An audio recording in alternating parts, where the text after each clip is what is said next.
Hello everyone, hope today finds you all well. So the reason I'm making this video today is with the recent announcement that the Demon's Souls remake is officially happening. I think a lot of people are interested in playing the original game to get ready for that. Unfortunately, PlayStation 3s are getting harder and harder to come by, and people are charging outrageous sums of money for them when you can find them. So more and more people are turning to emulation, including myself. The problem is a lot of the guides on how to get started with emulators seem to be aimed more towards people who already kind of know what's going on. So I wanted to make a guide for people who have maybe never done this before. You're going to need a few things to get started. First of which, well actually, before we get into it, I want to point out playing a game on an emulator is not the same as playing it on a console. It's going to be buggy. There are going to be graphical issues that are just unavoidable. As emulators improve, hopefully those issues get ironed out. But I just wanted to throw that out there for people who've never used an emulator.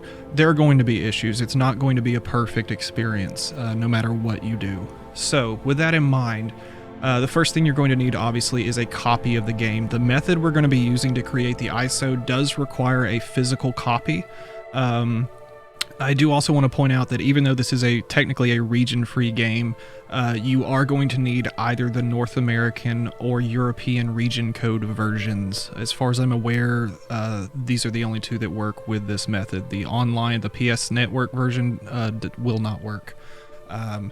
So once you have that, I think you can find them for 20 to 30 bucks on eBay. Usually it's a lot easier to find than you would think. Once you have that, though, you're going to need an actual Blu-ray drive. It's important to note that not all Blu-ray drives will read PlayStation discs. If you go to the RPCS3 website, here's this list here of drives that have been tested and are known to work.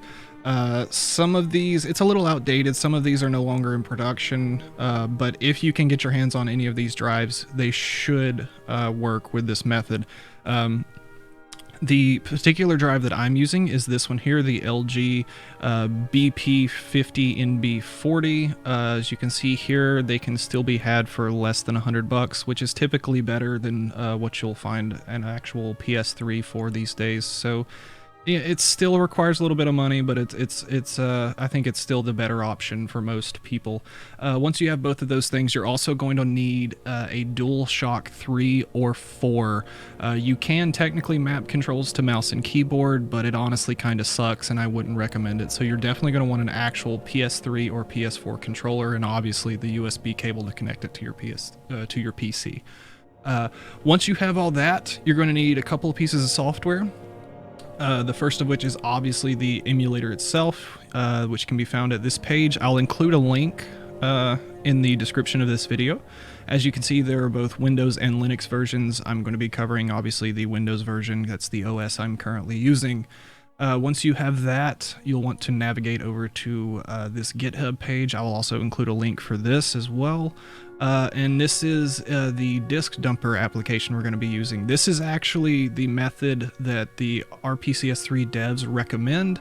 It's also what I would recommend because it does everything in one app.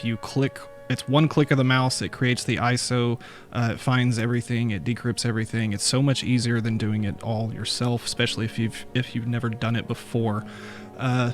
So we're going to be using, obviously, the Windows version. Also, something I forgot to mention, you will need a 64-bit version of your OS. This does not work with 32-bit, unfortunately. Once you have both of those things, finally you're going to need a PlayStation 3 firmware, which can be downloaded for free from the PlayStation website. I will also include a link to here as well. Just agree and download now. Once you have all of those things, it's a bit complicated, I know, but we'll get through it. It'll be worth it. You are finally ready to sort of install things. So I have already downloaded and placed everything in this folder on my desktop, as you can see. Another thing I would recommend doing at this point is creating 2 more folders on your desktop, simply for making it easier to find everything. One, call it RPCS3, the other Demon's Souls. That's where we'll be keeping all of our relevant files. So we'll go ahead and we'll unzip the emulator. You can see we have all these wonderful things. We'll go ahead and we will extract everything to that folder we just created. Let's see, there's desktop. Hold on, there we go. Let's see, RPCS3, okay, and there we go. We'll just double check that to make sure everything is good. There it all is. Okay. We're done with all that for just a moment. So now we'll go ahead and unzip the disk dumper. If you're going to be using this for multiple games, obviously you'll want to move this application to a more permanent location. For the purposes of this video though, we'll just go ahead and run it from here. So as you can see, as soon as you open it, it is already checking for a PlayStation 3 disc. So at this point, you already want to have your disk drive and game the disk drive connected and the game in the disk drive. This will take just a moment, so we'll go ahead and skip ahead. Okay, so it is identified the game. It is found the appropriate disk key. You can verify that over here. We've got Demon's Souls. This is the North American region code. If you're using the European one, obviously it will look a little bit different, but it should still work just fine. Before we hit start, you're going to want to click this cog over here, open up the settings. You want the output folder and IRD cache folder. You want to navigate to the Demon's Souls folder we just created on their desktop. You want to choose that for both of them. If you don't choose a different destination, sometimes the default location will be your temporary files, and when you close this application, you'll actually lose the data and have to do all this again. So make sure you choose, whatever location you choose to store the game files, make sure you go in there and select that location. So now you're ready to go ahead and start the decryption. This will take a few minutes. So again, I'm just going to go ahead and skip to the finished product. Okay, so once that process is complete, you should see this dump is valid message down here at the bottom. You should be done with this for now, so you can go ahead and close that application, close that out. And now we are ready to actually go into the emulator itself. So we'll go ahead and open up the RPCS3 application. Yes, you've read the quick start guide, continue. And here it is. This is what it looks like. The first thing you're going to do is install the firmware, the PS3 firmware. So you'll go to the File menu, Install Firmware. You will navigate to the, I have it in this folder that I created here. Wherever you ended up putting it, you want to navigate to it, select the file. And so here it will go ahead and do that. It should take not much time. So there we go, successfully installed PS3 firmware. Click OK. Now it's compiling all the modules. Again, this process should not take very long. And once this is done, we should be good to go ahead and install the game itself.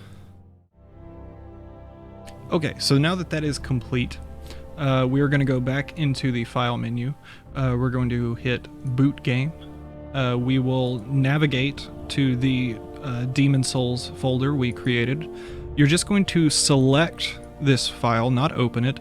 It should look just like this, says Demon's Souls, and then whatever region code you happen to be using. Select folder, and again, it will go through this process of compiling modules. As you can see, the game has been added up here to the games list. This process might take a few moments, so we'll just skip ahead.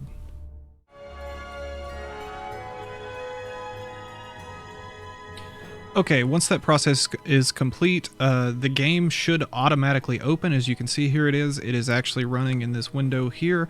But before we jump in, we're going to want to close out, hit yes. So what you will want to do before you actually go in-game is there's a few settings you want to make sure are correct. So in the configuration menu, you want to select CPU. You want to make sure basically you're running everything like I have it here. The PPU decoder, you want to choose LLVM. The SPU decoder, you want to choose ASMJIT. You want to make sure enable thread scheduler and this loop detection are both enabled. This you can leave on safe. The preferred SPU threads, this I've seen people use different settings and have fine results. You can leave it on auto if you want. I choose to use 4, it's fine. Then you want to go to GPU. You want to make sure that you're using the Vulkan renderer. All of this stuff you can leave the same. Obviously make sure that your correct graphics card is selected. The default resolution, that's obviously the resolution of the game, leave that alone. This one here, this slider, you want to move that to whatever your main display display resolution is, obviously I'm using 1440, so that's where I set this. The scale threshold, you can leave that as default. I don't have any issues there. I've heard some other people say that lower settings are better. I've also heard other people say higher settings are better. You can play around with that and just see what works best for you. The only other thing I want to point out is you want to have right color buffers selected here. That's very important.